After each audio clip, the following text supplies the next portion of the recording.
አደባባይ ሚዲያ ለወገንተኝነት ጀርባውን የሰጠ ጊዜያዊ ጥቅምን አምቢኝ ብለው የዘመመን ሊያቀና እውነትና ዕውቀትን አስከትሎ ኢኮኖሚያዊና መንፈሳዊ መረጃዎችን እንካችሁ ይላል። ትኩስ ዜናዎች፣ ዘጋቢ ፊልሞች፣ ጥልቅ ትንታኔዎች በአደባባይ ሚዲያ ይቀርባሉ። ራእያችን ጊዜውን ያማከለና ዘመኑን የዋጀ በእውነት የነጠሩ መረጃዎችን በእውቀት ደግፎ ለሀገራችን ብሎ ለዓለም ሕዝብ ማዳረስ ነው። አድሬሳችን አደባባይ info@gmail.com፣ ዌብሳይታችን www.adebabai.com። ያግኙን፣ ይርዱን። የሁላችንም ስለሆነች ኢትዮጵያ በአደባባይ እንዘግባለን። አደባባይ ሚዲያ። ሰላም ጤና ይስጥልን። የተወደዳችሁ የአደባባይ ሚዲያ ቤተሰቦች እንደምን ሰነበታችሁ፣ እንደምን ዋላችሁ፣ እንደምን አመሻችሁ። በምስራቁ የዓለማችን ክፍል የምትገኙ እንደምን አደራችሁ። ይህ የሁላችን ስለሆነች ኢትዮጵያ የተለያዩ ዝግጅቶችን የምናቀርብበት አደባባይ ሚዲያችን ነው። የዛሬውን ልዩ ዝግጅታችንን በዚህ በአሜሪካን አቆጣጠር እሁድ ምሽት ላይ፣ በሌሎቻችሁ ደግሞ ገና ሲነጋጋ ይህን ዝግጅት እያቀረብን እንገኛለን። የምናስተናብራችሁ እኔ ቀስ ኤፍሬም እሸቴ ከቴክሳስ፣ እንደዚሁም ዲያቆን ዶክተር ግዛቸው ጊያ ከዋሽንግተን ዲሲ በጋራ መሆን ነው። ዛሬ ትልቅ እንግዳ ይኖረናል። እንግዳችንን ይዞ ወደ በኋላ ላይ ወንድማችን ነቢዩ አስፋው ይመጣል። የመግቢያውን ዝግጅት እኔና ዲያቆን ዶክተር ግዛቸው እናቀርባለን። ጤና ይስጥልኝ ዲያቆን ዶክተር ግዛቸው፣ እንዴት ሰነበትክ? ይፍቱኝ ባርኩኝ። መላኬ ዶም እንዴት ሰነበቱ? ባርክ እንደምን አሉ? ሰላም ነው ወይ? ሰንበት እንዴት ሰነበቱ? እግዚአብሔር ይመስገን። እንግዲህ በመላው ዓለም ያላችሁ የእሁድን ዛሬ በእውነቱ ታላቁን ጻድቅ ታላቁን ቅዱስ አባታችንን አቡነ አረጋዊን ያሰብንበት ትልቅ በዓል ነው። የስም መገጣጠም ሆኖ ደግሞ እንግዲህ ሔርሜላ አረጋዊ ነው ዛሬ በስታቸው ቀን በአደባባይ ሚዲያ ቀርባ ጥሩ ውይይት እናደርጋለን ብለን በጉጉት እየጠበቅን ነው። እንደሌሎቻችሁ ሁሉ ከተለያየ የዓለም ክፍል ሰዎች ገብተው እየጠበቁን እንደሆነ እያየሁ ነው። ዲያቆን ዶክተር ግዛቸው will start shortly ከሔርሜላ ጋር ያለውን ለመግቢያ እንዲሆን አንዳንድ ሀሳቦችን እናነሳለን። ዲያቆን ዶክተር ግዛቸው ስለ ዛሬው ዝግጅት በተለይ ለአማርኛ አድማጮቻችንና ተመልካቾቻችን መግቢያ ነገር እንሰጣለን። ትክክል መላኬዶም እንኳን አብሮ አደረሰን። ጻድቁ አባታችን ለአቡነ አረጋዊ እንግዲህ እንደሚታወቀው ያው አባታችን አቡነ አረጋዊ ከተሰዓቱ ቅዱሳን ኢትዮጵያን በክህደተ እግራቸው ከባረኩ ተሰዓቱ ቅዱሳን መካከል ዋነኛው አባታችን ናቸው። እንግዲህ ሀገራችንን ኢትዮጵያን ሀገራቸው አድርገው ሃይማኖታችንን ሃይማኖታቸው አድርገው በሃይማኖት በመግባር ኢትዮጵያን ከሰሜን እስከ ደቡብ ከምስራቅ እስከ ምዕራብ ያነጹ ጻድቅ አባት ናቸው። ሁላችንም እናከብራቸው። በዚህ ዘመን ግን የአንድ ወገን ተደርጎ የሚቆጠሩበትም ነገር እናያለን። ይሄ ከሃይማኖት ትምህርት ውጪ የሆነ መሆኑን በዚሁ አጋጣሚ እንደው ማንሳት እንወዳለን።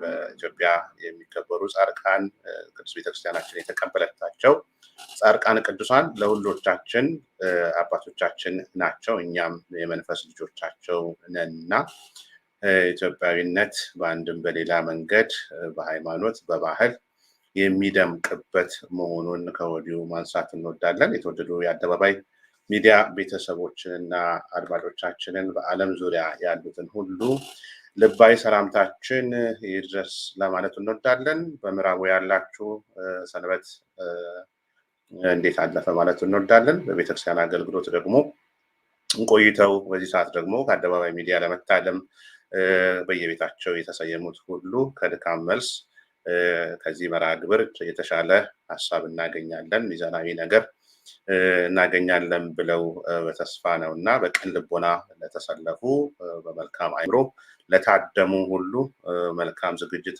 እንዲሆን ከወዲሁ መመኘት እፈልጋለሁ። መላኬዶም የዛሬ እንግዳችንንም አንስተን አድማጮቻችንና ተመልካቾቻችንን ማስተዋወቅ ይኖርብናል የሚሉትን ከርሶን ጀምረና ሀሳቦችን ጨምረን ወደፊት ደግሞ የዛሬው የዋናው ሳሎን አስተናጋጅ ወይም አስተናባሪ ነብዩን በኋላ ላይ ወደ ስቱዲዮአችን እንጋብዛለን። እንግዳችንም ወደ ስቱዲዮ እየገቡ ነው። ስቱዲዮ ቢ ላይ ያሉ የአይቲ ኢንጂነሮቻችን የሚሰናዳውን እያሰናዱ ይገኛሉ። መላኬዶም እርሶ ልመልሶት። እግዚአብሔር ይስጥልን። ተወዳችሁ የአደባባይ ሚዲያ ቤተሰቦች ይህንን ሚዲያችንን የምትደግፉትንም እናመሰግናለን። የዛሬውን ዝግጅታችን ከወዲሁ ላይክ ማድረጋችሁን ቼክ ማድረግ ፈልጋለሁ። እንደምታውቁት ከዚህ በፊት ጋዜጠኛና የታሪክ ተመራማሪው ካናዳዊ ጄፍ ፒርስ በአደባባይ ሚዲያ ላይ ቀርቦ ነበር የዛሬ ዓመት አካባቢ።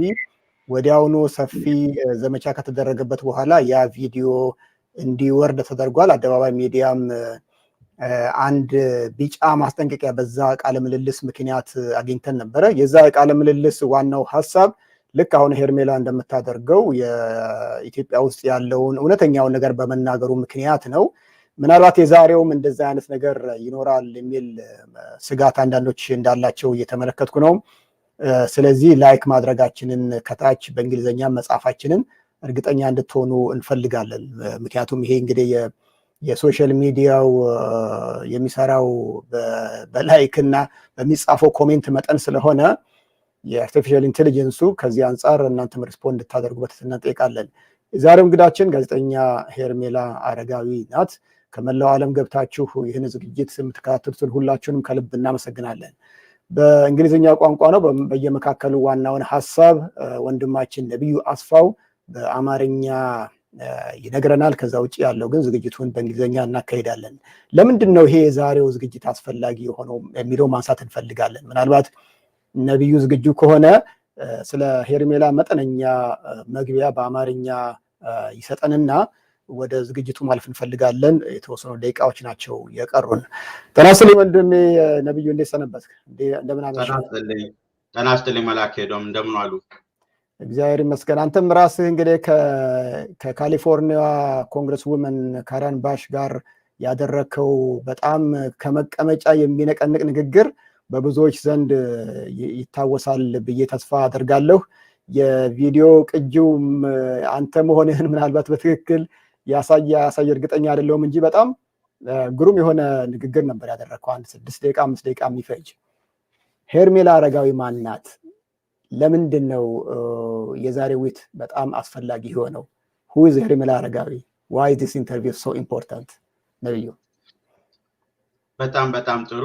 እንግዲህ በሰሜኑ የሀገራችን ክፍል በህወሓት የተጀመረው ጦርነት አሁን አመት ሊሆነው ነው። የጦርነት ውጊያው በምድር ላይ በኢትዮጵያ ብቻ አይደለም። ከብዙ ጦርነቶች ለየት የሚያደርገው የኢንፎርሜሽን ዋር መሆኑ ነው። አሁን በፈረንጆች ሃይብሪድ ዋርፌር ይሉታል። ሃይብሪድ ዋርፌር በመሬትም በሰማይም በሚዲያም የሚደረግ ጦርነት ነው እና ሚዲያ በጣም ትልቅ ኃይል አለው፣ ትልቅ አስተዋጽኦ አለው። ስለዚህ የህወሓት ይህን ያህል ስኬት ኢትዮጵያን ለማውደም ስኬት ያገኘበት ምክንያት ኢንፎርሜሽንን ማኒፑሌት በማድረግ ያ ኢንፎርሜሽን ማኒፑሌት ሲደረግ ሚዲያ ውስጥ ይገባል ይሄ ሜንስትሪም ሚዲያ የሚባሉት ዓለም አቀፍ ሚዲያዎች እነሱ ያንን ያስተጋባሉ ያ ሚዲያ የሚያስተጋባው ደግሞ የት ይደርሳል ህግ ሰሪዎች ጋር ሎ ሜከርስ የአሜሪካ ኮንግረስ የዩሮፒያን ፓርላመንት አውስትራሊያ የዓለም መንግስታት በሙሉ ሚዲያ ያዩ በዛ ነው ውሳኔዎች የሚሰጡት ፖሊሶች የሚስተካከሉት ወይንም የሚያጸድቁት ስለዚህ ይሄ የኢንፎርሜሽን ዋርፌር በጣም አስፈላጊ እንደመሆኑ መጠን በምዕራባውያን ሚዲያ ውስጥ ኢትዮጵያ ብዙ ጓደኞች አልነበሯትም ሄርሜላ በአሜሪካን ሀገር ትልቅ ከሚባሉት የሚዲያ አካሎች ሲቢኤስ የምትሰራ እህታችን ናት በካሊፎርኒያ ይሄ ብጥብጥ እንደተጀመረ ለመጀመሪያው የተወሰኑ ወራቶች ያህል ቤተሰቦቿም ትውልዳቸው በትግራይ እንደመሆኑ መጠን በጭንቀት ላይ ነበረች በኋላ ትናገራለች ጄኖሳይድ እንደዚህ ሲባል በዛ ምክንያት ማንኛቸውም ዓለም እንዳታለሉት እንደዛ አይነት ተታላ ነበር አሁን ግን ጥያቄ በመጠየቅ የራሷን የጆርናሊስቲክ ትምህርቷን በመጠቀም እውነቱ ጋር ደርሳ ተናግራለች መናገር ጀምራለች ብዙ ጥቃት እየደረሰባት መናገር ጀምራለች ይሄ ደግሞ አሁን ለኢትዮጵያ ህዝብም በሰሜን ኢትዮጵያ በትግራይ በአማራ በአፋር እየተሰቃየ ላለው ህዝባችን በኢንፎርሜሽን ዲስኢንፎርሜሽን ልበለው እየወረደ ያለውን ውርጅብኝ በእውነት እሷ አሁን የሰራችው ስራ ከማንኛቸውም የበለጠ ትልቅ አስተዋጽኦ ያደረገ ነውና እንደዚህ ነው እኔ የማየው ዲያቆን ዶክተር ግዛቸው እንግዲህ በኢትዮጵያችን የሚወደድ ነገር አለ ደጋግሜ የምለው ነገር እውነት ወይም ትሩዝ ነውና ሰው እውነትን ይፈልጋል ዛሬ የሚታደሙ የአደባባይ ሚዲያ ተመልካቾቻችን እና ተከታታዮቻችን ሁላቸውም የሚፈልጉት ነገር አለ ማመዛዘን የሚፈልጉት ሀገር ቤት ወይም በኢትዮጵያ ባህል የሚባላል እስቲ ግራና ቀኝ ነው ከምንጣፍ መከርበት እውነትን አመዛዝነው ጭፍን ደጋፊ አትሁን የሚባል ብዙ ምክሮች አሉ ከአባቶቻችን ከእናቶቻችን የሚመከር ማለት ነው የሀገር ጉዳይ ሲሆን የሰብአዊነት ወይም ሰው የሰውነት ክብር ጉዳይ ሲሆን በአንድ በኩል ብቻ ያለ እንደ እግር ኳስ አይነት ደጋፊ አያስፈልግምና እውነትን አመዛዝነው ሁሉም አዳማዊ ሁሉም ሰው ሔዋናዊ እህት ወንድሞቼ ናቸው እናት አባቶቼ ናቸው በሰሜንም ቢኖሩ በምስራቅም በምዕራብም በደቡብ በመሃል ሀገርም ቢኖሩ ኢትዮጵያውያንም ባይሆኑ ዛሬ የምናከብራቸውን ጻድቁን አቡነ አረጋዊን ስናስባቸው ኢትዮጵያዊ አይደሉም ኢትዮጵያን ግን በስደት መጥተው በእግራቸው የባረኩ አባት ናቸው ኢትዮጵያውያን በእንግዳ ተቀባይነታቸው የሚታወቁ ናቸው እውነትን የሚወዱ ውሸትን የሚጸየፉ ናቸው ስለዚህ ኢትዮጵያውያን በእንደዚህ አይነት ነገር ሁሉን ነገር ማመዛዘን ስለሚፈልጉ ከእህታችን ከጋዜጠኛ ሔርሜላ አረጋዊም ደግሞ ያለውን እውነት ደግሞ መስማት ስለሚፈልጉ እሷ እያሳለፈች ያለችውንም ነገር ኢትዮጵያውያን በአንድም በሌላ መንገድ አድናቆታቸውን መግለጽ ይፈልጋሉ እንግዲህኛ ኢትዮጵያዊ ብለን ነው ሁሉንም ሰው እየጠራን ያለ ነው በነገድ በዘር የሚጠራውን ሳይሆን ዛሬ በኢትዮጵያዊነት ሰውነቷ እንዲሁም በሲቲዝን በመሆኗ መጣ በምትሰጠው ነው እንጂ አንደኛ የምትሰራውን ሚዲያ ወክላም የምትናገረው አይደለም አድማጮቻችንን ይሄንን ማሳሰብ እንፈልጋለን ነብዩም በኋላ በውይይቱ ያነሳዋል ብዬ አስባለሁና መላኬዶም የዛሬው ውይይት በአንድም በሌላ መንገድ ሳሎናችንን አጸዳርተን ነብዩና ሔርሜላ ፍሬንድሊ ቻት የሚያደርጉበትና እውነቱን ለሰው በአንድም በሌላ መንገድ ያስቡትን የሚገልጡበት እንዲሆን እኛ አድማጭ ተመልካቾቻችን እስኪገቡ ድረስ ነግረናቸው ይሄን ደግሞ ምቀኛ እንዳይሆኑ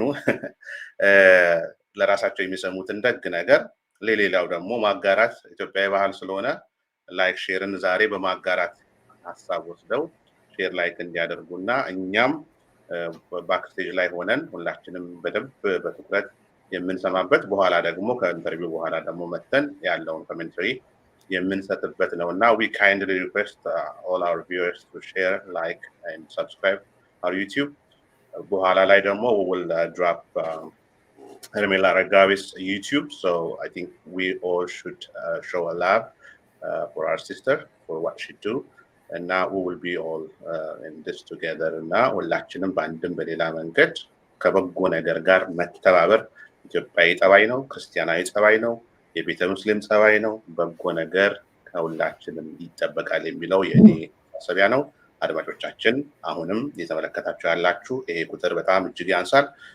እየተመለከታችሁ ያላችሁት ሰዎች እና ሼር ያደረጋችሁ ወይም ላይክ ያደረጋችሁ ሰዎች በጣም ስለምታንሱ አሁኑኑ 1 ደቂቃ ወስዳችሁ ሼር ላይክ እንድታደርጉ እኔ አሳስባለሁ። መላኬዶም ይሄ ነው ያለኝ ሐሳብ። ነብዩ በጣም ጥሩ ነው አስባለሁ። እግዚአብሔር ይስጥልን። እንግዲህ ከዚህ በኋላ ብዙ ጊዜ ሳንፈጅ በቀጥታ ወደ ዕለቱ ውይይት እንሄዳለን። አጋፋሪው ነቢዩ አስፋው ነው። እንግዲህ ይሄ አሁን ያለንበት የኢትዮጵያ ፖለቲካ ሁኔታ በጣም መርዛማ ፖለቲካ ነው። ቶክሲክ የሆነ አየር ነው ያለው። ነገር ግን በዚህ ውስጥ ሁሉ እውነቱን እንድንገነዘብ እግዚአብሔር ይርዳን። ነቢዩ ስለ አገልግሎት ከልብ እናመሰግናለን። በዚሁ ወደ ዕለቱ ዝግጅታችን እናልፋለን። እንግዳችንንም ወደ መድረኩ እንጋብዛለን። አብራችሁን ቆዩ። ይህንን ዝግጅት ሼር አድርጉት። አደባባይ ሚዲያ ለወገንተኝነት ጀርባውን የሰጠ ጊዜያዊ ጥቅምን እምቢኝ ብለው የዘመመን ሊያቀና እውነትና እውቀትን አስከትሎ ኢኮኖሚያዊና መንፈሳዊ መረጃዎችን እንካችሁ ይላል። ትኩስ ዜናዎች፣ ዘጋቢ ፊልሞች፣ ጥልቅ ትንታኔዎች በአደባባይ ሚዲያ ይቀርባሉ። ራዕያችን ጊዜውን ያማከለና ዘመኑን የዋጀ በእውነት የነጠሩ መረጃዎችን በእውቀት ደግፎ ለሀገራችን ብሎ ለዓለም ሕዝብ ማዳረስ ነው። አድሬሳችን አደባባይ ኢንፎ ሚዲያ @gmail.com፣ በዌብሳይታችን www.adebabai.com። ያግኙን፣ ይርዱን። የሁላችንም ስለሆነች ኢትዮጵያ በአደባባይ እንዘግባለን። አደባባይ ሚዲያ።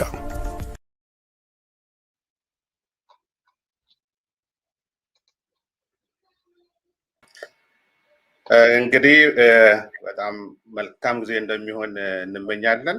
ያሉ የቴክኒክ የአይቲ ኢንጂነሮቻችን ባሉት አቅጣጫዎች ሁሉ የሚደርሱትን እና አላስፈላጊ የሆኑ አስተያየቶችን ያስተካክላሉ። ከዚህ ከኢንትሮ ከማለፊያ ኢንትሮ በኋላ ነብዩ ቀጥታ አድማጭ ተመልካቾችህን እንኳን ደህና መጣችሁ ብለህ እንድትጀምር እንጋብዛለን። ከ30 ሰከንድ በኋላ መርሃ ግብር መጀመር ትችላለህ።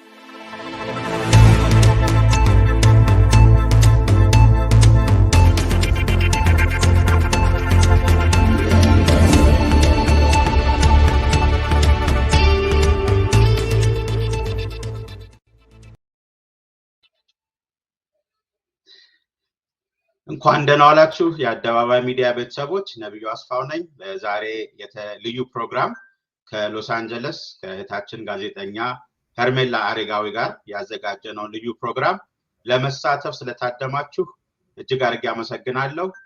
የአደባባይ ሚዲያ ቤተሰቦች አንድ ነገር የምንጠይቀው ይሄንን ሰፖርት ለማድረግ ይሄንን ብሮድካስት ላይክ በማድረግ ሼር በማድረግ በሁለቱም በዩቲዩብም በፌስቡክም እንድትተባበሩ በትህትና እንጠይቃለን። እንግዳችን ሄርሜላ አረጋዊ ከኛ ጋር ናት። ሰላም ሄርሜላ፣ welcome. How are you? Hi, Nebiyu. Thank you. Thanks for having me. How are you? Great. I'm doing great. Well, I'm excited to have our conversation here today. So I'll be mixing a little bit Amharic here and there. Do it. But so I want to start. This is something everybody has been asking and wondering to see how are you. I know you have taken the Ethiopian political sphere by storm. You're on social media, on mainstream Ethiopian media, and I know there's been an outpour of love from millions and millions of Ethiopians all around the world. But there's also has been some detractors that have been abusive. I have seen that from. So we just want to know how you're doing. How are you handling everything that's happening around you at the moment? Well, first I want to address me taking the political sphere by storm. I just want to be clear. I never wanted to get into politics. This was never my intention.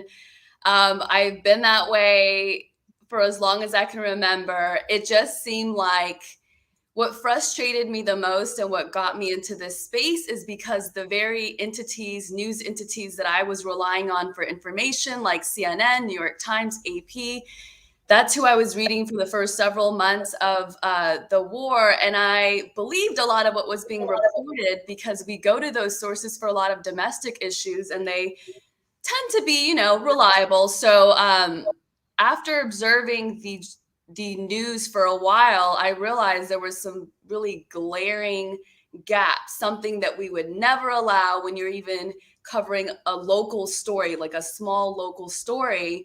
And so that's really what got me into this space. And I think a lot of the activism got very, very toxic.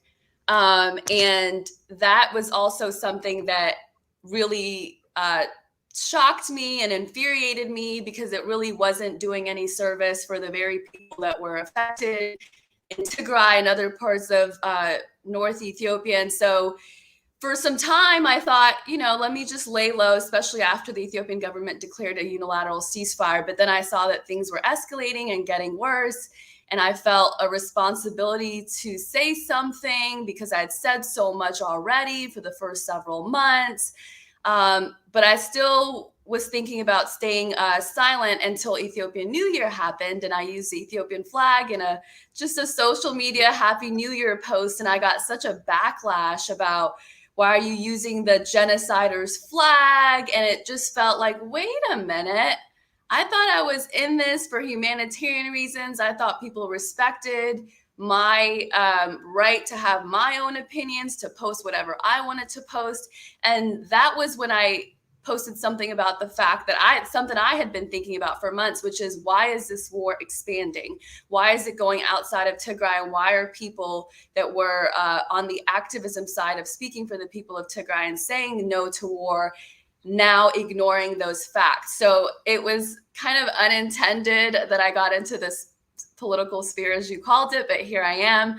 And, I'm taking it day by day. Some days it wears on you.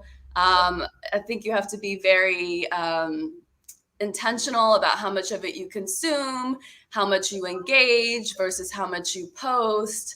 And so it's, I'm learning as I go, but I'm okay. Thank you for asking. Thank you, ሄርሜላ። እንደምታዩት ተመልካቾች ይሄ ነው እንግዲህ ለእውነት መቆም ማለት እና ሄርሜላ, there is this quote I keep seeing on your Twitter, YouTube. I mean, I see it everywhere that you use it. It says, if all the truth were known about everything in the world, it would be a better place. What does that mean? So that's an Andy Rooney quote. Andy Rooney is a legendary journalist. I really just think a lot of the division and arguments that we have is because we're arguing about the truth. And I've always, the reason I got into journalism is because I felt like if there was a reliable source of truth, people would spend a lot less time disagreeing and a lot more time fixing whatever it was that needed to be fixed. But it's, sadly, maybe it was always the case and I was naive to it. But as time goes on in my career, I realized media is not playing the role that it could. It's supposed to be a public service, but it's turned into a business. And it literally affects people's lives. It can be a matter of life and death for people. Here in LA, it's the homeless issue. And there's a lot of information that could be rising to the top that can maybe bring people together about what it takes to actually fix the issue. But I think a lot of the media makes the truth ambiguous, which is just really detrimental. It's almost worse to make the truth ambiguous as opposed to just completely lying. So, and I think that something I thought and was lacking in Ethiopia, and maybe still is to some degree, I think, is credible news sources, or news sources that everybody could say these are credible news sources, as opposed to assuming every media entity is politically aligned. And I think that in the future, to prevent a crisis like this, or to prevent any sort of major issue, you do have to have really credible news outlets so that everybody can get on the same page, as opposed to debating about what's real or what's not. And so that's what I think the quote means, if I answered it. No, absolutely. And I think you're living what you're preaching, and that's what journalism is, in my opinion, and what journalistic ethics is. and that's what you're aspiring. And I think that's what we were so hungry for as Ethiopians. And, you know, it is very rare that a poor African nation gets this much coverage on global media every day, consistently. It's just very unusual. And we're not, you know, it's not new for us. Anytime Africa is on the media, it's never on a good light. I wonder if sometimes, you know, if some of the stuff we hear is whether it's news or propaganda. And other times, you know, we see things like historically in media where maybe unintentionally, they've gotten it completely wrong. I think you've mentioned before, we've talked about the Iraq situation where everyone was convinced they had weapons of mass destruction. And that's what every media was saying. And maybe some people may not remember in the first Gulf War in the early 90s, a similar thing happened with this allegations of Saddam Hussein killing babies. Later, it turned out to be not true, and the media admitted it after 4 or 5 years. Do you think some similar scenario might be playing at this moment currently? It looks like it. It looks like it, right? The reporting shows that it looks like it. It doesn't look like the mistakes are an accident or not understanding context. Like not at this point, not a year in. I think there's some things that are intentionally being ignored. I do think there's power in addressing things in real time, which is why I'm hopeful that, you know, the conflict in Ethiopia will de-escalate. The narrative will get corrected. I don't know if this is true. I don't know it well enough, but I don't know if when we were talking about Iraq early on before the invasion happened, I don't know if the debate was happening at this level about whether there were weapons of mass destruction or not. I think a lot of it happened in retroactively, which isn't helpful, right? Because you already entered a conflict. There's, you know, you just got to see your way through it. So I think that, again, this may be because I'm just, you know, a little too idealistic in a sense. I think addressing this in real time in Ethiopia can deter the worst of the consequences that could happen if we just kind of let the misinformation live. Yeah, no, absolutely. And I think social media to an extent plays a role in it. And this information, by the way, is not unique to Ethiopia right now. I mean, the United States is struggling with disinformation. There's allegations that the presidential election was swayed one way or the other because of disinformation. There's FBI investigations underway because of disinformation. It's being seen as a threat to national security. There's congressional hearing over it. So, you know, for the notion that this is somehow an Ethiopian issue is not true. It is a global issue. So I just wanted to point that out. One thing interesting in the disinformation that's occurring in the Ethiopian context is we've noticed there's this trigger words that have been pushed. And this are intentional words that would trigger a Western audience that could allow you to hoodwink the media and politicians. I've seen TPLF activists using words like concentration camps, ethnic cleansing, genocide, and it was interesting. I've seen you articulate the genocide movement as the word being weaponized. I'm curious if you can elaborate on that for our listeners. So I don't even know if I've ever articulated this fully. So this is actually going to give me an opportunity to do that. I remember early on when the war reporting was happening, there was a communication blackout. The federal government wasn't doing a very good job communicating what exactly was happening. The Tigrayan activists were writing a certain narrative. And all I knew for sure was there's a communication blackout and that there was a war that was going on. So that's I knew for sure. Where I did start to question, like, wait a minute, is this actually real? Is when the word genocide was being used so early on, I thought, okay, that's really early. I remember talking to some of the activists that were telling me, you know, Amharas really hate us. You don't really know because you didn't live there. Like there's been this deep-seated resentment for a very long time. And a lot of people, including, you know, the diaspora Tigrayans were saying, wait, but I've got a lot of friends that are Ethiopians that are non-Tigrayan. I never knew that any of this existed, like genuinely, you know, surprised. And yet the narrative was still being pushed. And admittedly, I've used the hashtags at some point because you get caught up. You get caught up when CNN does a story about a massacre that killed 700, 800 people. And again, like I said at that point, like I just thought CNN was being journalists. So I knew it was early. I knew it seemed strategic. Some news that was coming out did seem to back it up. But then over time, I think it got deconstructed for me again. And then when it became really obvious that it was being weaponized was when I saw people genuinely trying to ask questions about what was going on different apps like Clubhouse, where people had to say it's a genocide first to then have a conversation. So if you did not say this is a genocide in Tigray, you didn't get to ask any questions. You didn't get to be a part of the conversation. And then that was true when I recently started asking questions. It was, you're pro-genocide. It was a way to shut me up really quickly, right?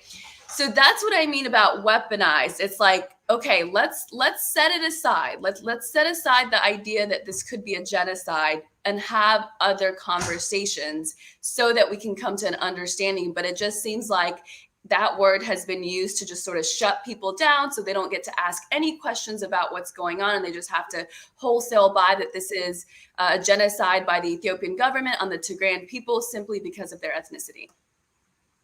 Yeah, no, absolutely, absolutely. And it was interesting, the hashtag Tigray genocide started the day the war started, within 24 hours. So, you know, that's very curious. And I think you hit it right on the nail that it's made it very difficult to talk, to have a conversation. And I think there is this fringe element within our community that subscribes to that idea and uses it to silence the rest of us. I remember in the early few months of the war, there were reported atrocities committed by the Ethiopian government, and the Ethiopian government itself admitted it and say, we have rogue soldiers that we're going to hold accountable, and invited the United Nations to do an investigation. And to date, you know, they've prosecuted 40 or 45 rogue soldiers that are now doing time. But anytime you brought things like that, oh, there's genocide. Well, you can't have an honest conversation because it just seems like everybody's looking for a gotcha point. At the moment, currently, you know, the majority of the war or the conflict is occurring in the other regions where the TPLF forces have invaded, in the Amhara and the Afar region.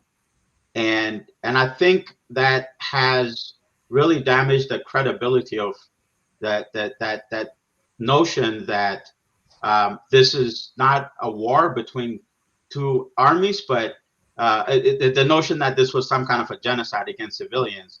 What we're seeing now is actual civilians being massacred town after town with evidence. And I think, and if you agree, or I would like to get your thought, do you think that the narrative is somewhat changing a little bit in the media now? This morning or yesterday, there was a statement from Karen Bass, the Congressman Karen Bass, you know, basically admitting to the TPLF using child soldiers. I mean, that in itself, I just found it so curious that the New York Times, that had pictures of child soldiers, really declined to report on it. It really breaks my heart, all of our heart, to see little Tigrayan children being used for war. Do you think the narrative is changing, the world is waking up, or how much more work is there to do to shed the truth and really to save our people? That's a really big question. I think I'm like too inside of it to be able to say. I'm in the middle of it trying to write the narrative, so I don't know what the perception really is. I do think that the statement from Congresswoman Karen Bass was really strong. She has a key position in the House Foreign Relations Committee, so I think there will be Congress people that may be on the fence, don't really feel like they know what's going on, that will be swayed by that. I don't know what the New York Times is going to do. It seems to be one reporter, Declan Walsh. I don't know if I'm saying his name right, but it seems to be that one reporter that maybe has access to somebody within the government and just is, constantly funneling in that same narrative. I like to think that journalists who really don't want to be on record, getting something this huge wrong, I'd like to think some will shift. I don't necessarily think it's the big three that we've talked about, the CNN, New York Times, and AP, but I do think maybe a place like Democracy Now!, maybe NPR will start shifting a little bit, because like you said, I think that, and this is the period in which the federal government declared a unilateral ceasefire, and the 2 months after or so is that period where I was silent, because I was upset about the fact that ceasefire did not trigger a ceasefire from the Tigrayan forces side. I thought this would be a really amazing moment to just pause and see if there's a different way out of this situation than a war. And then, of course, the next couple of months, we see thousands of people getting killed, both on the Tigrayan side and in the Amhara and Afar regions. And then we come to find out later, using potentially hundreds of humanitarian aid trucks. So yeah, I do think at that point, anyone that's paying attention will stop and go, wait a minute, like what is this? This isn't the completely asymmetrical attack that we were told it was by some activists. So I do think that's what it is. This is not really a part of what you've asked me, but I do want to take an opportunity to say, I have empathy for people who are stuck in Tigray, who are even folks within TPLF that did not help make this decision, that are individuals that, have tried to live their lives a certain way, even though they are a part of this system. So I just, there's not an opportunity to say that often, but I do want to make that clear. I think about, what if I was a part of a political group thinking it was a certain cause, and then overnight I'm in a war zone, right? And maybe I'm having to say things I don't necessarily believe. So one of the things I really want to know is who's calling the shots? Who's making these decisions? Who made that first decision to attack the Northern Command? And then who made the decision to go into Amhara and Afar regions? Like, those are the people that I would want behind bars. Like, obviously, those aren't people that it's criminal what they're doing, and they have thousands of people have died because of it, right? So I do hope in the future we are able to sparse it out and figure out who was a victim and just sort of got stuck in it, and who was really the one that was making the decisions. Absolutely. Very, very good point. And that really shows that's a good question, is who's responsible. It's really a handful of people that are the shot callers, I think. I would like to, with that in mind, the impact on civilians. It was interesting. You were actually the first one that broke the news, if that's the right way of describing it, about the trucks having enough fuel, even though the information was right there available. Honestly, I mean, I follow this stuff, night and day. I didn't see it. No one's seen it. The media never seen it. And I think you may have called even the United Nations, did the calculation on the fuel, and really put the facts behind it, that there are trucks missing, and the reason given for the missing trucks was not a legitimate reason. I would love it if you talk a little bit about that. The work you did, and then I'm almost getting excited talking about this, because this is like the journalism geek in me when I really got to the heart of what we were talking about. So it was frustrating me that we were talking about 428 trucks that were missing. I mean, if you think about it, if they are in fact transporting soldiers, they're transporting at least 50 on one, right? So that's a big deal. And we're talking about humanitarian aid, all these people, millions of people in this region.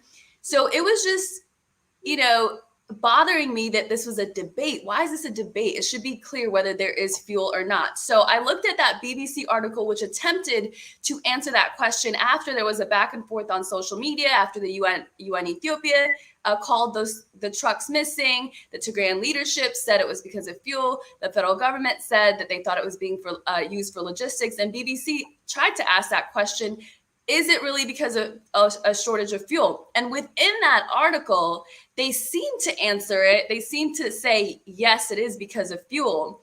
But when you look at the numbers, I believe it was UN was saying, we need 300,000 or 200,000 liters every week. Every week. But that is based on what they keep saying is needed per week, which is 100 trucks per week. It's not based on what went in.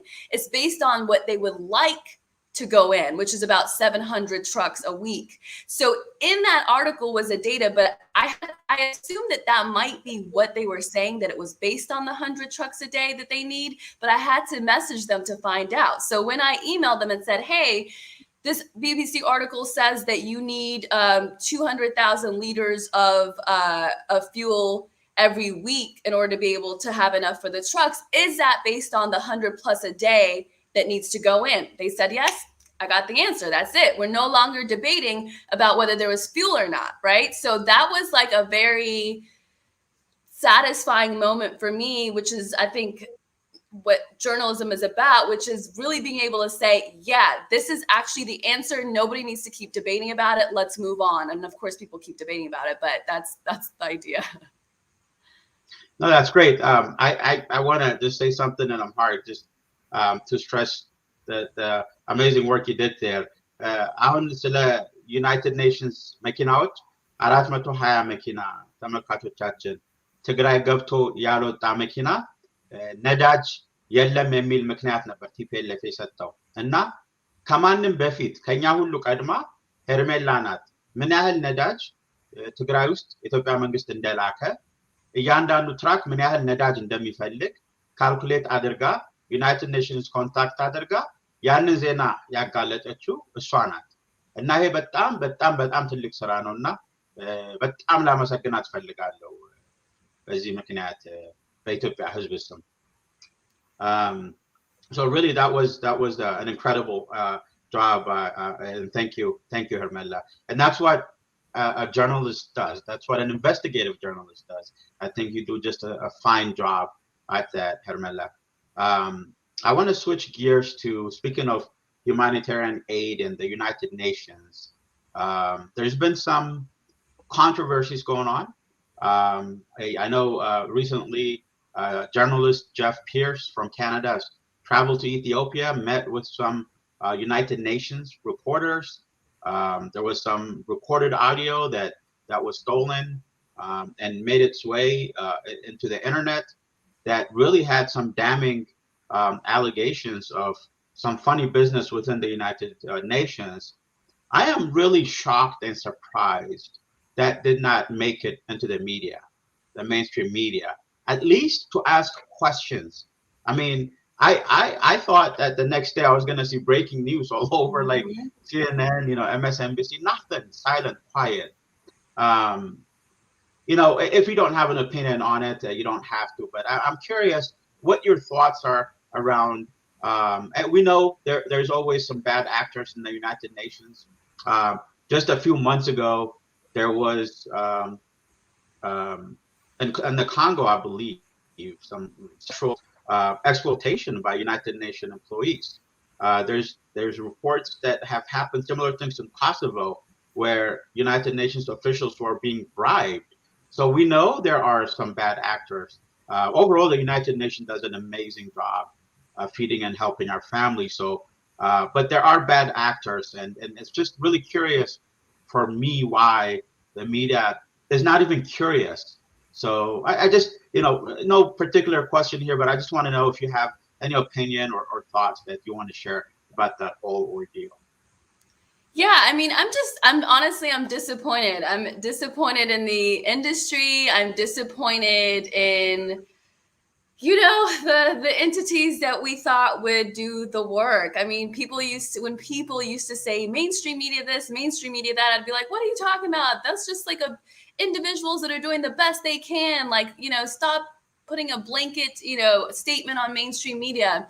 But when I look at the reporting on Ethiopia, I go, okay, this is what people are talking about. There are things, the UN whistleblower should absolutely have been a headline. We should all support whistleblowers or people that are willing to take the brunt of whether it's losing their jobs, risking their lives, their livelihoods, their you know, just harassment, all of that stuff. What one of the whistleblowers was saying was not a small thing. She was saying humanitarian UN officials, and UN jobs are good jobs from what I understand.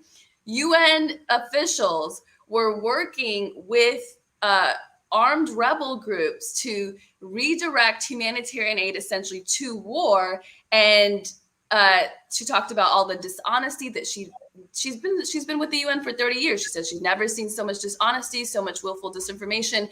This is a woman who I believe is saying what she's saying because her conscience is like, you know, nagging at her, right? Like, it's not because nobody wants that kind of attention. Nobody. I don't want this kind of attention.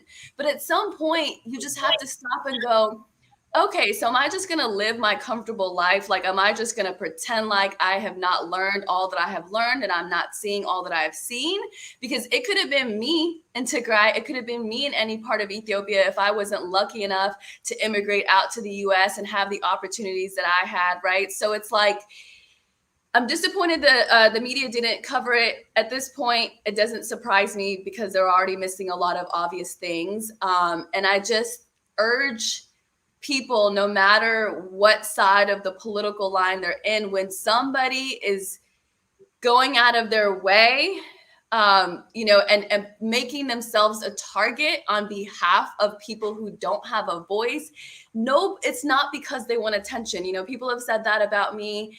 Absolutely not. As soon as this is over, I will move on with my life, right? Like, it's like, you know, I'll still stay in media and try to have certain conversations, but I don't want to keep talking about war, right? I want us to be able to move past this. Like, I genuinely, there are times that I really want to cry because I've heard stories about, you know, a mother in Tigray who didn't want to send her kids into war and was killed because I reportedly have to send a kid or two at least into war. You know, I think about what people are feeling for a year, not knowing whether they're going to make it out alive, you know, not knowing whether they're going to be able to eat. Like, those are the issues that we should all come together on. And I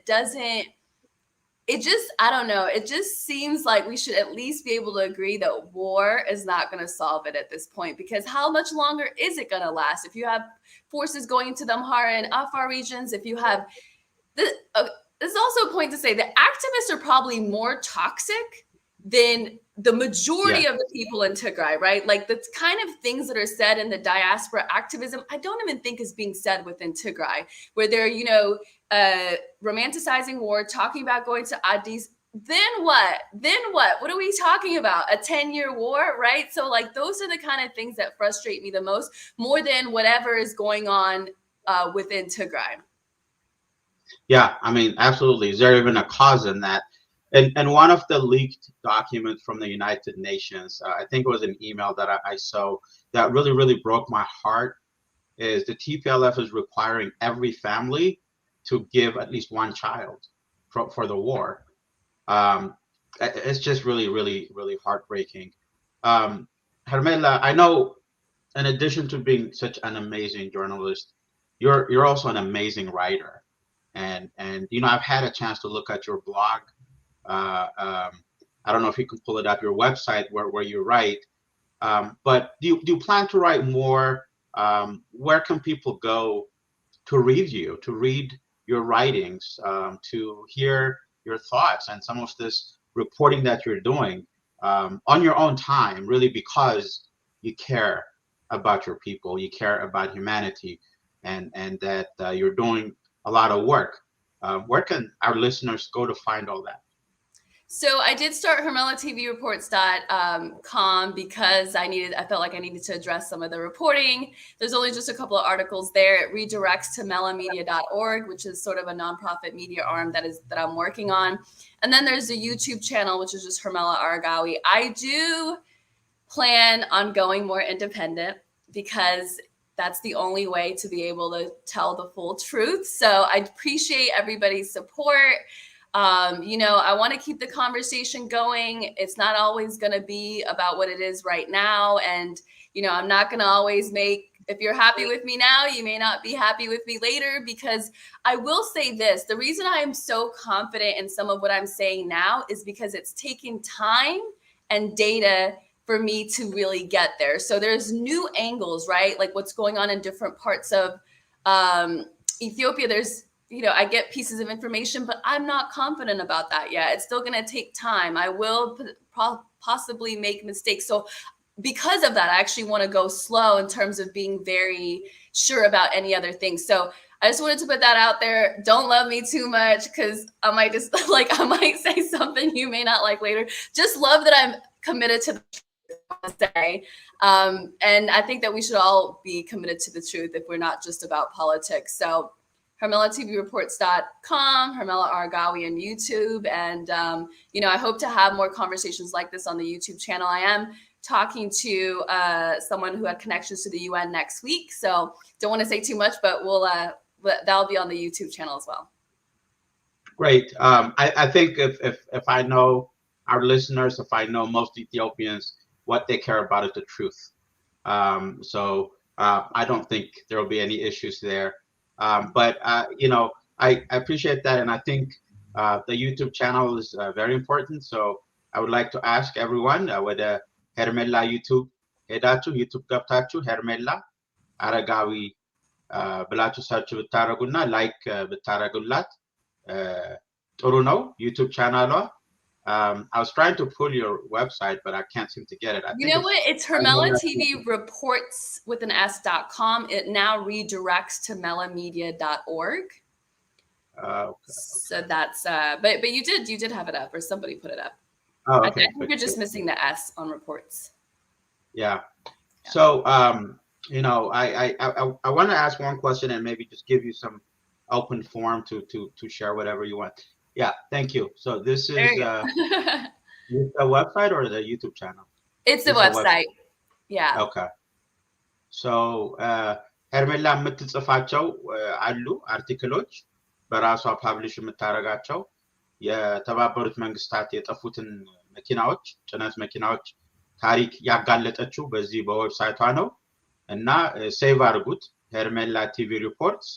ከዛ በተጨማሪ አጫጭር ቪዲዮዎች እየሰራች እየለቀቀች ነው። ለምሳሌ ትላንትና የለቀቀችው ቪዲዮ አለ ስለ ኢትዮጵያ አየር ኃይል በህወሓት የጦር ትሬኒንግ ካምፕ ላይ ስላደረገው ድብደባ የሰጠችው መልስ አለ። እንደዛ የመሳሰሉት ቪዲዮዎች እየሰራች ስለሆነ ዩቲዩብ ቻናሏን ፎሎ አድርጉ። ዌብሳይቷንም ትዊተር ከሌላችሁ ትዊተር ግቡ እስካሁን ያልገባችሁ ካላችሁና በፌስቡክም በትዊተርም። Speaking of Twitter, Hermela, what do you think is the impact of social media in really shaping the narrative? Where do you think that is right now as far as the conflict and is it fueling the conflict? Is it helping? Is it affecting? I know loaded question, but is it impacting policymakers or even the mainstream media? Is it being impacted by the social media? What is your thought on that? And I will share quickly my thought. I think in a way, at least on Twitter, it somewhat has helped us at least stop or question some of the disinformation because it gives you direct access to elected officials, direct access to writers, journalists, everyone.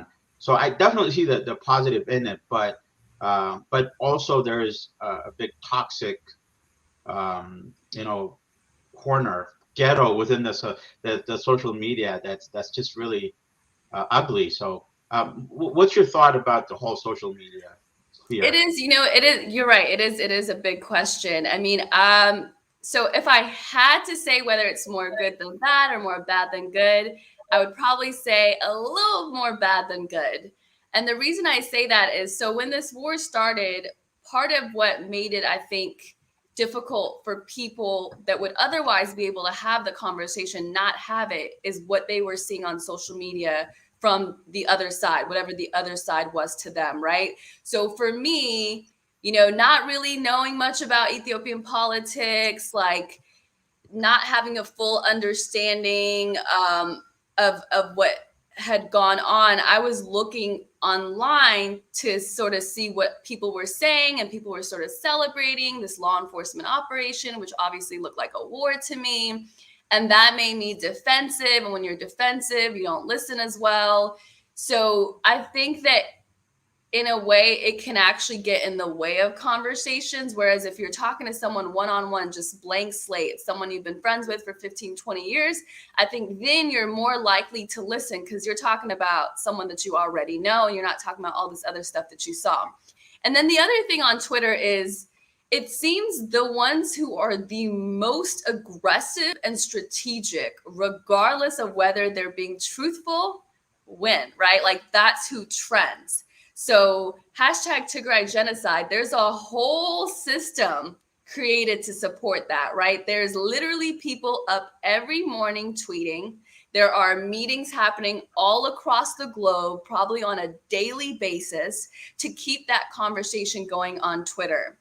So, and that's, I mean, it's hard to ask that of everybody. I mean, people have things to do, right? I actually feel bad for some of the activists who maybe have gone into this from a really pure place and have sucked their time and energy for a year now. I mean, at this point, I feel a little less sorry for people because I think you always have the right to change your mind and pull back and decide for yourself. But in general, I do feel that way. So I will say, though, if you want to shift the conversation online, you should get on Twitter. Like, you should just get on Twitter. Like, if you're an Ethiopian that's frustrated with the narrative, just get on Twitter. You don't have to be on it all the time. But when there's, you know, huge campaigns, you can take part. It makes a difference. You'll be less frustrated. You'll have a place to channel your energy. Just don't engage too much with like arguments. And so that it's a double-edged sword. I think you have to sort of, like everything else, like you have to go, okay, all right, I went in too far. Let me pull it back. Okay, I need to go further. Let me go a little, you know what I'm saying? So there's always this constant check and balance of, you know, is it hurting you more than it's helping you, or are you helping more than it's hurting? Great.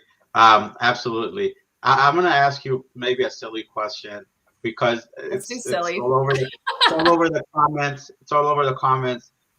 People want to know if you are related to the Dr. Aregawi Berhe. Oh my gosh, I got asked this at a wedding last night. You're his daughter. Let's clear this up once and for all. I am not Aregawi Berhe's daughter. Like, it just so happens that his first name is my last name, and it just so happens people look at us as a sort of opposition of TPLF, but I've never been a part of TPLF, and I'm not a TPLF opposition. So we're two different people. It just so happens it looks like, you know, we're somewhat aligned in certain things, and that, you know, we share a name. That's all.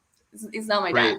You know, I want to say too, I know this is like a silly point, but I also want to say, and I know the people that don't want to hear it will never hear it. I really find it so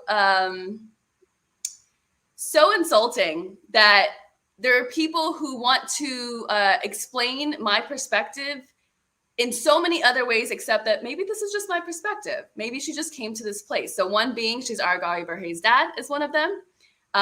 One being she's listening to people in her life. The other being she's being paid by the government to say what she's saying. Again, this audience is probably not who needs to hear it, but I think that just moving forward, like those type of conversations, like people should sort of look at that and go, what is it about our culture that feels like it needs to assign perspectives to things like that? So that absolutely, that comment you brought up. I mean, it's no secret that we have a lot more to go in our society as far as gender equality and gender bias. you're a smart, independent woman. And I think some fringe elements may not be comfortable with seeing an independent, smart woman having an opinion. So, but we appreciate you. Ethiopia is very well known to have very strong, independent women. If you look back at our history, whether it's Aitu, I mean, we've had queens, we've had warriors. I mean, there was a book that was published a year ago. The name is eluding me now. The author's name is Maza. It was all about the heroes of women from the Ethiopian-Italian War, the contribution of women. It's just amazing. Those are stories that have not been told yet. So I just want to say that. But you know, so you're amongst the heroines of Ethiopia. Ethiopia has daughters that are strong, but I think some people are a little left behind in time. For sure. So we're gonna take a quick break and go back to the studio. And Hermela and I, we're gonna take a quick water break, and we'll come back with a closing remark. In the meantime, we'll go back to the studio, Casey's, or a break. Thank you. እግዚአብሔር ይስጥልን እናመሰግናለን ወንድማችን ነቢይ እንደዚሁም ሄርሜላ አንድ ሁለት ደቂቃ ረፍት አድርገን እንመለሳለን ይሄን ዝግጅት ሼር እንድታደርጉበትና እንጠይቃለን አጭር ማስታወቂያ መሃል ያስገብተን በአማርኛ የሄርሜላን ሶሻል አካውንቶቹን በድጋሚ ሼር ማድረግ እንፈልጋለን እንዳቆን ዶክተር ብቻቸው አደባባይ ሚዲያ ለወገንተኝነት ጀርባውን የሰጠ ጊዜያዊ ጥቅምን አምብኝ ብለው የዘመመን ሊያቀና እውነትን ዕውቀትን አስከትሎ ኢኮኖሚያዊና መንፈሳዊ መረጃዎችን እንካችሁ ይላል። ትኩስ ዜናዎች፣ ዘጋቢ ፊልሞች፣ ጥልቅ ትንታኔዎች በአደባባይ ሚዲያ ይቀርባሉ። ራእያችን ጊዜውን ያማከለና ዘመኑን የዋጀ በእውነት የነጠሩ መረጃዎችን በእውቀት ደግፎ ለሀገራችን ብሎ ለዓለም ሕዝብ ማዳረስ ነው። አድሬሳችን አደባባይ ኢንፎ ሚዲያ @gmail.com ዌብሳይታችን www.adebabay.com ያግኙን ይርዱን። የሁላችንም ስለሆነች ኢትዮጵያ በአደባባይ እንዘግባለን። አደባባይ ሚዲያ ተመልሰናል። የተወደዳችሁ የአደባባይ ሚዲያ ቤተሰቦች ዛሬ ነቢዩና ሄርሜላ በጣም ደስ የሚል ሐሳብ እያካፈሉን ይገኛሉ።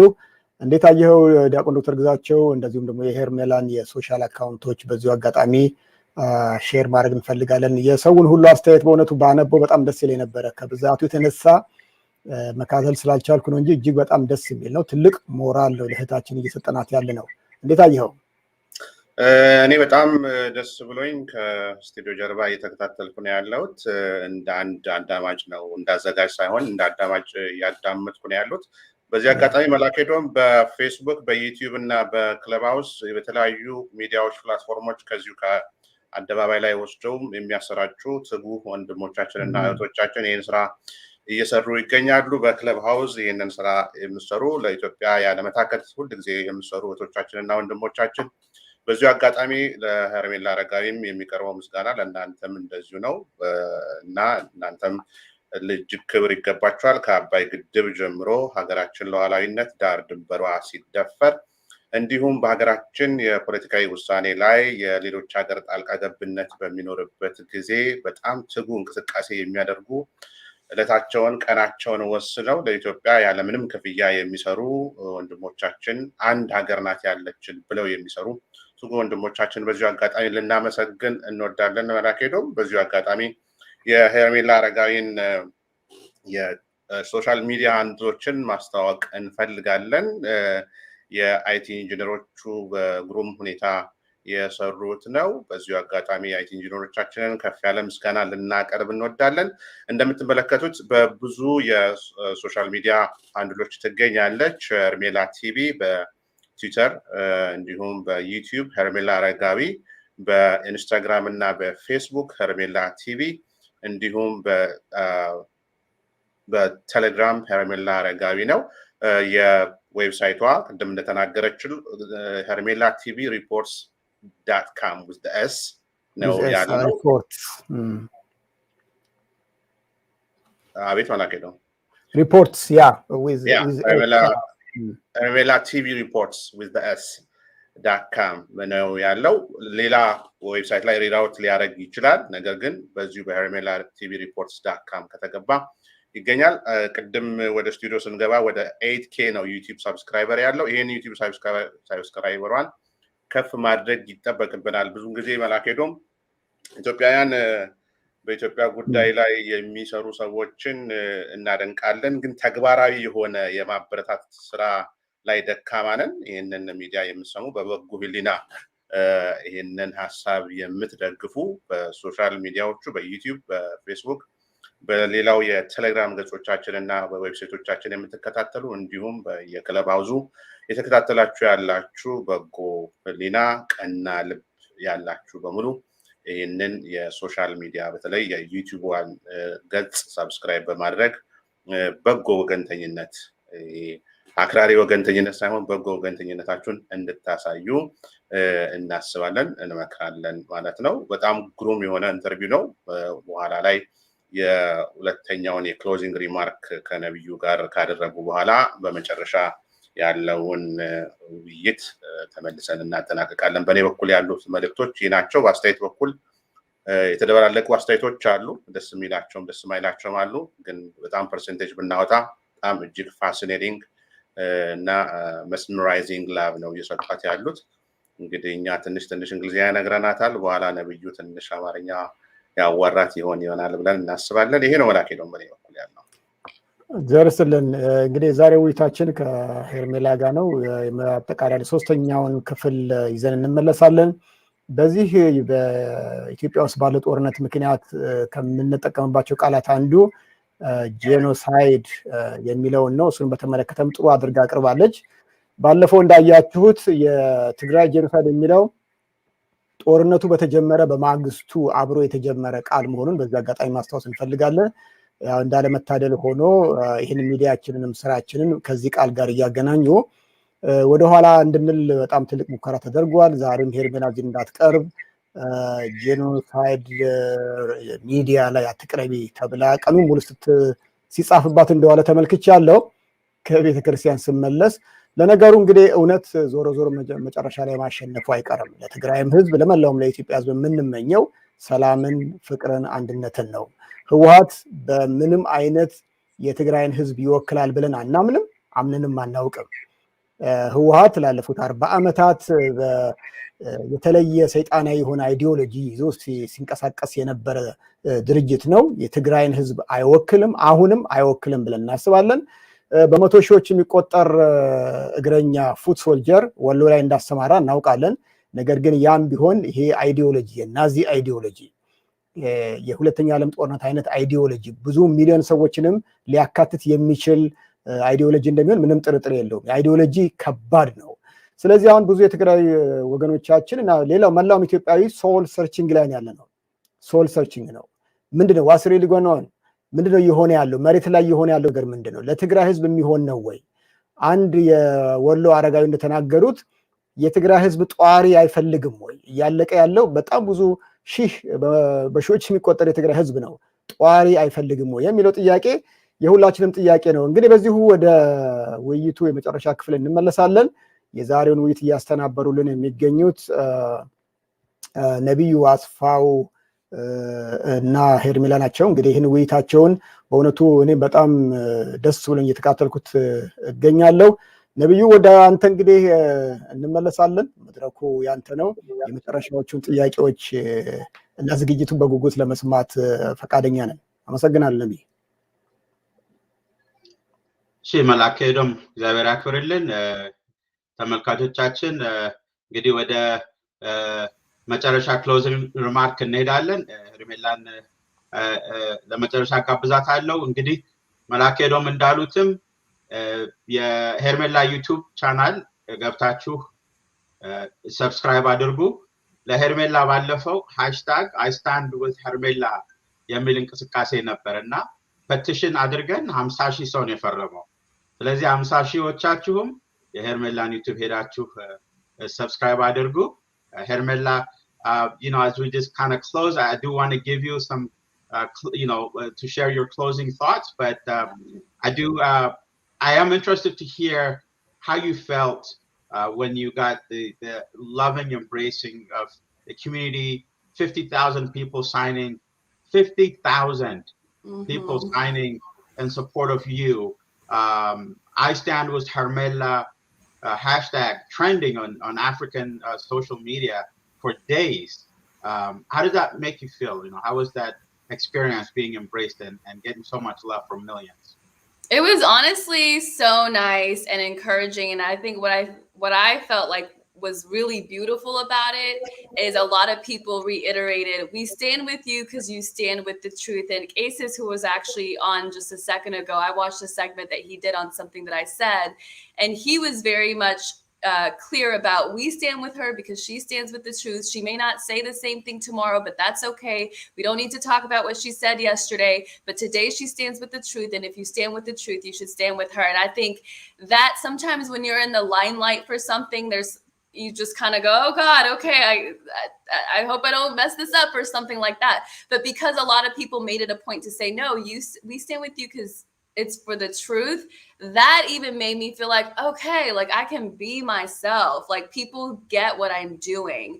And so it was really nice, especially because some of them on the other side, as much as I knew that it was there, it caught me off guard. I would say one last thing, we all have different growth patterns, and this has been a growing journey for me. I'll continue to grow in terms of information. And I look back on some of the conversations I had with friends that I was debating with, and I thought, gosh, how could I have listened better? Why was I so defensive? And just so much time and energy gets lost in that. So it's much easier said than done, but I think as much as possible to try to give people grace. I do think there's some black and white issues that are happening to some extent in terms of the war. Like, I think it should stop, whatever it takes. But there's some of the more nuanced stuff that do not let the stuff get in the way of your friendships, your family members, your husband and wife. I have actually heard these stories, and it is double the tragedy that people are dying over there and families are being broken everywhere else and friendships are being broken everywhere else. Yeah, absolutely. And I think that is something we all want. The war must stop. Peace must be restored. And I can say this confidently, a majority of our community, critical mass, all we want is peace. And I think that people that have never been involved in politics, never, ever, especially in Ethiopian politics, are active now because this is an issue of humanity. It's about humanity. And I think, and that's how I see myself as well. I am humanitarian. I see myself as more of a human rights activist, and that's what drives me, not politics or not being, in line with this or that political ideology. It is about humanity.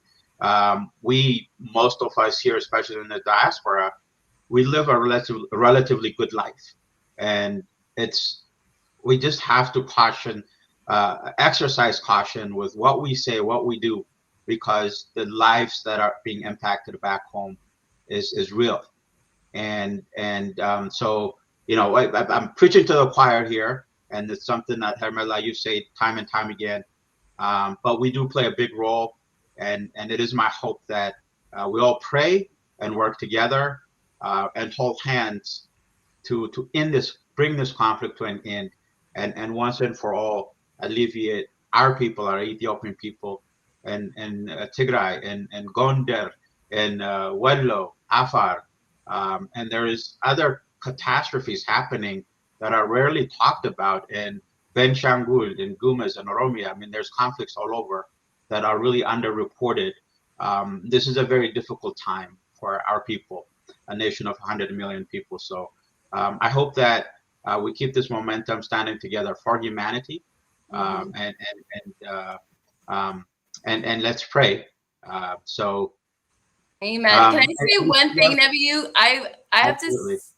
So I'm really impressed with, in broadly speaking, the Ethiopian diaspora's level of class on Twitter. so rarely see people throwing out around, like calling people names. I've even had someone, I was sort of going a little bit hard at a person once on Twitter, and someone messaged me on the side and said, you know what, that's not really going to serve you, just forget it.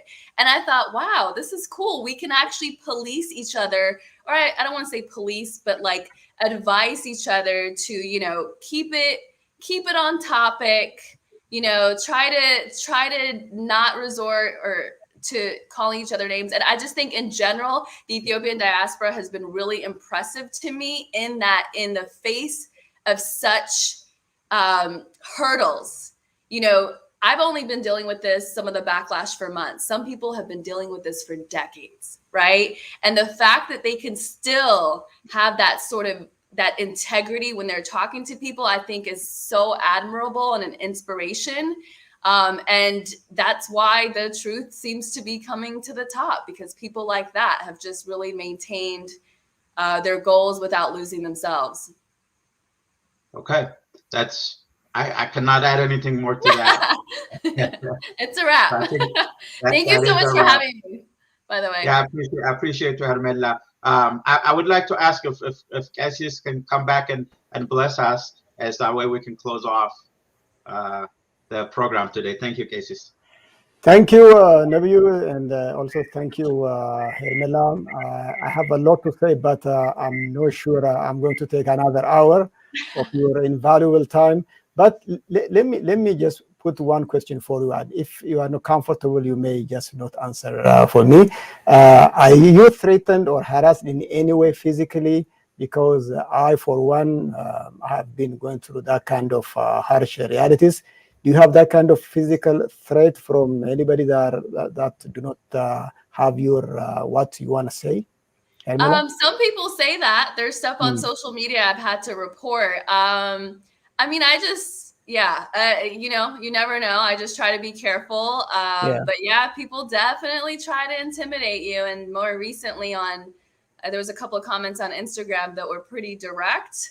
But, you know, I just try to keep faith that everything's going to be fine. Just do the right thing. And these are just people that are desperate because their lives are not working. And yeah, I'm sorry to hear that. I think that is a culture that we have to work to eradicate. That if somebody's saying something that you don't like, that you can actually physically hurt them, that you can even go after their job. I think that is such a nasty character trait, and it just doesn't serve anybody.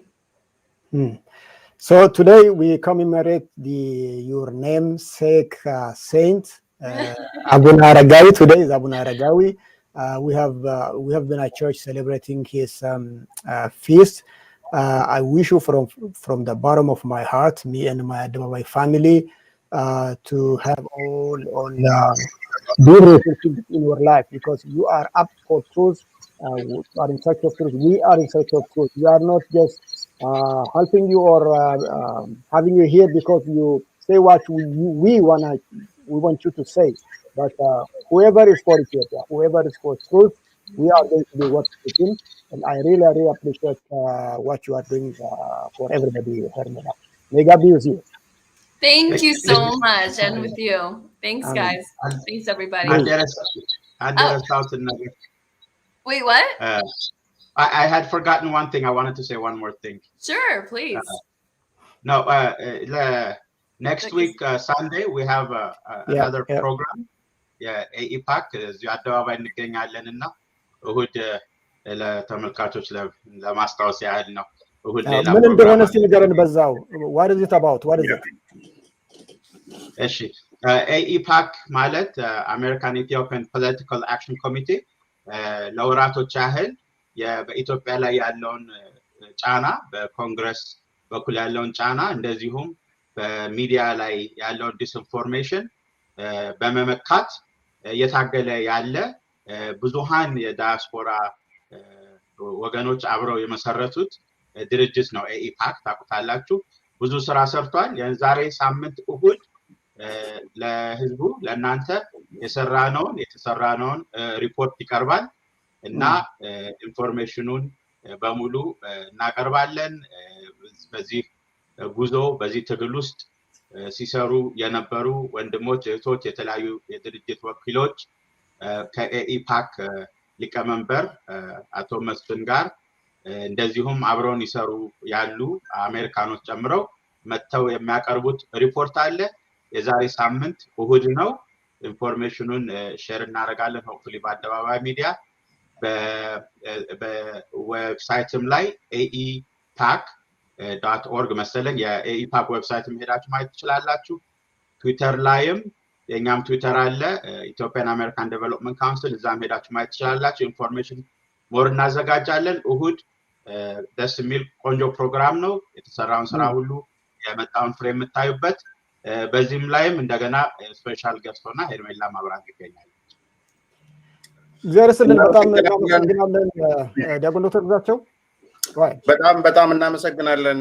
it's nice to see you Hermela live here in Adebabay studio we are very honored to have you as well we are very honored to have Nebiyu Asfaw it's a great hero who have been doing an amazing job and he's the link up between you and Adebabay media as well and we are greatly honored to have you all and there are a lot of showers of love with comments we're really indebted for what you guys do for humanity and just all mankind in one so keep up the good work Adebabay media is your home if you need help you are really very welcome I know you have been working in a great platform but if you need Ethiopian and Ethiopian American Ethiopian Eritrean American diaspora please welcome we are honored and we like to ask you I would like to ask you how you finally describe Nebiyu in your own words if you want to thank like in front of all of the viewers back home and here for his great job please the venue is yours Yeah, I'm actually glad you gave me the opportunity. I was going to say he did such a good job with this interview. I'm a little nervous. He's going to come after my job. Right. So that's one. It was amazing. You know, it's so funny because I don't think Nebiyu and I have known each other that long, but I cannot remember not knowing Nebiyu. Like, that's how it feels. Like, I don't even remember how exactly we connected, but I just kind of felt like it was at a time where I needed a person like him that's just solid, that has integrity, that has been doing this for a long time. It was just the perfect balance to me in a space that I didn't necessarily fully understand. And we talk pretty much every day. And so, you're such a good person and, you can't fake it. You can't fake that kind of good, right? So I really appreciate you. I'm impressed that you've been doing this for so long and are still a good, decent, positive person. And so it's an honor to be interviewed by you. It feels like just like a conversation. Thank you so much.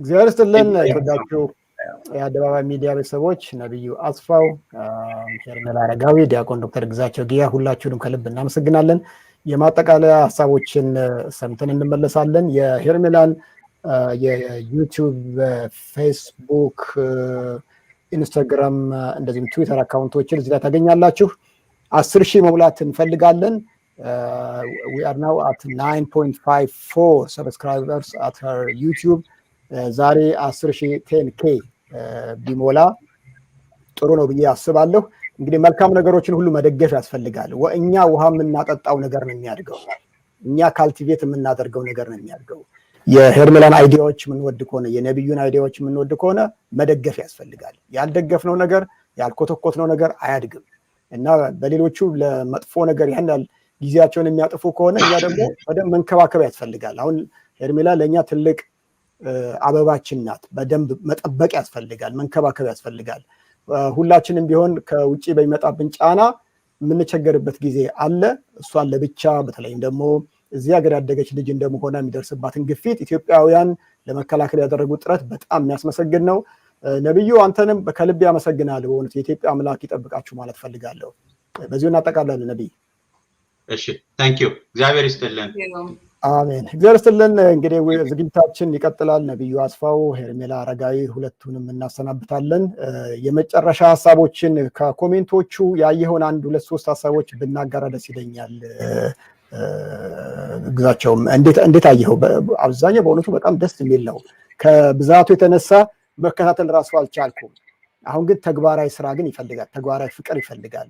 ዩቲዩብ ቻናሎቿን ፎሎ እናድርግ፣ ሐሳቦቿን እናጋራ። ቅድም በጣም ደጋግማ የምትናገር የነበረው አሁን የምናገረው ነገር ስለወደዳችሁ ሳይሆን ነገ ደግሞ ማትወዱት ነገር ልናገር እችላለሁ ብላ ኢንቴግሪቲዋን በደንብ ነው ለመጠበቅ እንትን ያለችው።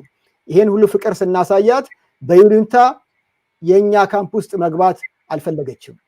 ባለሙያ ማለት ይሄ ነው። ጋዜጠኛ ማለት ይሄ ነው እና ሌላውም ሰው እንደዛ ነው። ዛሬ ደስ ስላለን የተናገረችው ነገር ዛሬ እናመሰግናታለን። ነገ ግን እኛ ማንፈልገው ነገር ስለተናገረች እንሰቅላታለን ማለት አይደለም።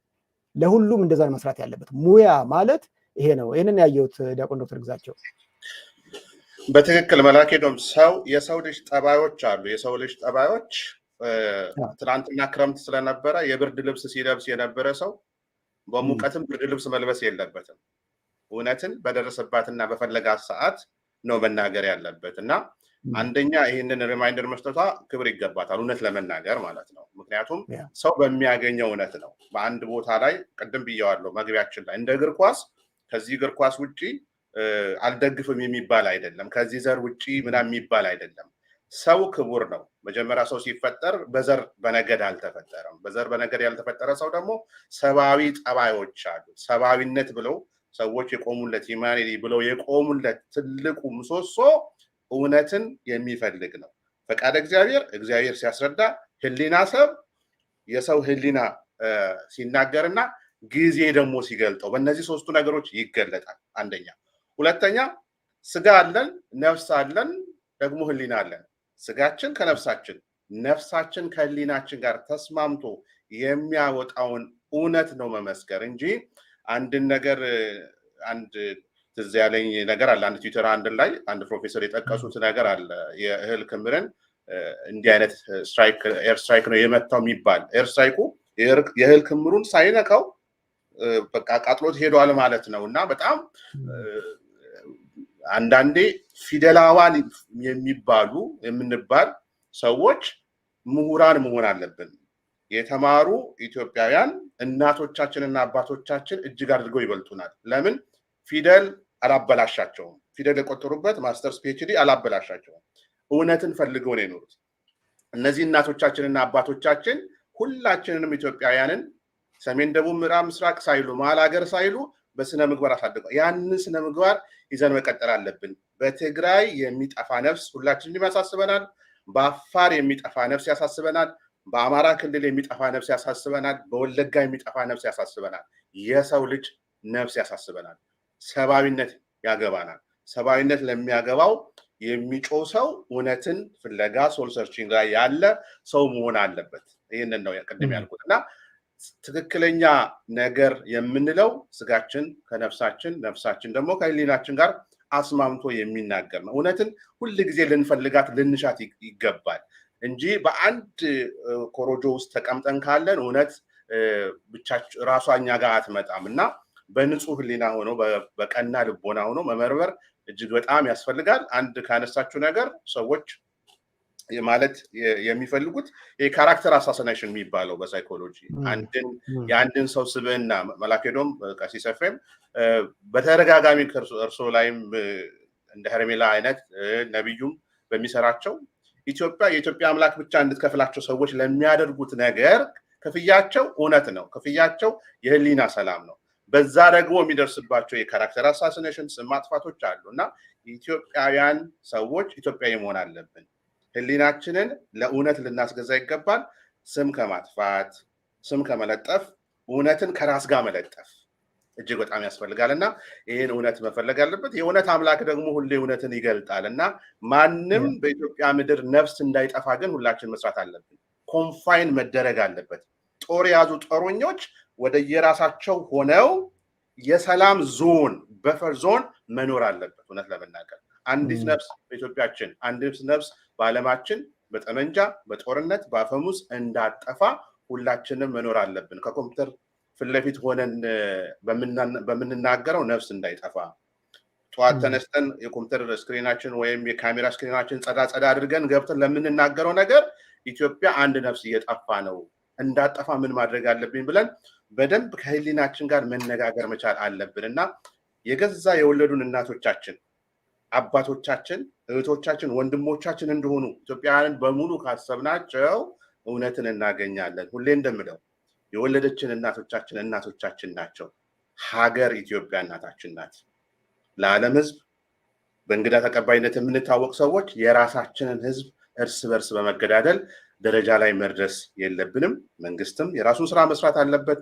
እንዲህ አይነት እህቶቻችን ወንድሞቻችን ከእውነት ጋር መታገል አለባቸው ሰውን በመጥላት ሰውን በመውደድ መሪን በመጥላት መሪን በመውደድ ሳይሆን ኢትዮጵያን በማክበር ቤተሰቦቻችን የሁላችን አባቶችና እናቶች ናቸው ብሎ ማመን ግን እጅግ በጣም ያስፈልጋል ላለው መላክ ነው በጣም ጥሩ ማጠቃለያ ነው እዚህ ላይ እንግዲህ በተለያየ ዩቲዩብ ቻናል ያላችሁ ወንድሞች እህቶች የሄርሜላን ቃለ ምልልስ ታዩአቻለሁ በሚቀጥሉት ቀናት ይሄንን አሁን 10k ነው ያላት የዩቲዩብ ቻናሏ ኦልሞስት 10k የገባ ነው እዚህ ጋር እንደማየው 9.9k ሰብስክራይበርስ ጥሩ ነው ስለዚህ እሱን 10 ብናደርሰውና ሌሎቻችንም ፕሮሞት ብናደርጋት የሚያስፈልገው ይሄ ነው ጎበዝ መደጋገፍ መረዳዳት ማለት ይሄ ነውና ይሄንን የሷን የምትናገራቸውን የምታቀርባቸውን ሐሳቦች ፕሮሞት ማድረግ አለብን የሚለው መናገር ፈልጋለሁ የዛሬውን ዝግጅታችንን በሱፐር ቻት በሱፐር ስክሪን የረዳችሁትን ሁሉ ከልብ እናመሰግናለን ሐሳባችሁን በሰከነ ሁኔታ ያቀረባችሁትን ሁሉ ከልብ አመሰግናለሁ የዛሬው ዝግጅት አዘጋጁ ዲያቆን ዶክተር ግዛቸው ጊያ ነው የከኋላ ዳይሬክተራችን ህይወት ታደሰናት ቃለ ምልልሱን ያደረገልን ነብዩ አስፋው እንደዚሁም ጋዜጠኛ ሔርሜላ አረጋዊ እኔም እንግዲህ የውይይቱ ጠረጴዛ አካል ነበርኩኝ የዛሬውን በዚህ እንፈጽማለን ነገ በመደበኛ ዝግጅታችን ላይ አንድ ትልቅ ኢትዮጵያዊ ይዘን እንቀርባለን ዝግጅቱ እንዳያመልጣችሁ ከወዲሁ ማሳሰብ ፈልጋለሁ የሁላችን ስለሆነች ኢትዮጵያ ውይይት የምናደርግበት ዝግጅታችን የምናቀርብበት አደባባይ ሚዲያ ነው አደባባይ ሚዲያ ለማንኛውም የፖለቲካ ፓርቲ ለማንኛውም ቋንቋ ብሔረሰብ ጥብቅና የሚቆም አይደለም የሁላችን ስለሆነች ኢትዮጵያ ያለምንም ሀፍረት without any compromise ከኢትዮጵያ ጋር ባለን አቋም ብቻ ሐሳባችን የምናጋራበት መድረክ ነው እንግዳችን እናመሰግናለን የዛሬውን በዚህ እንፈጽማለን ነገ እስክንገናኝ እግዚአብሔር ይስጥልን ሰላም